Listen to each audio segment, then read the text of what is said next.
Hello children, welcome back to your English class. Today we are going to read phonic sound of A. The first letter of the English alphabet is A. Loudly read the following words. You need to follow the same in homework also. So let's repeat with me.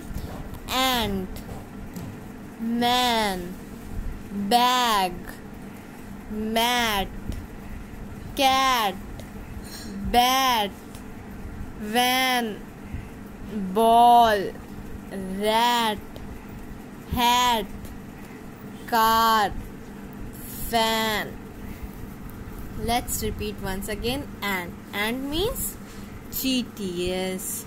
Man means admi. Bag means chola. Mat means chatai. Cat means billy. Bat means balla. Van means gaadi.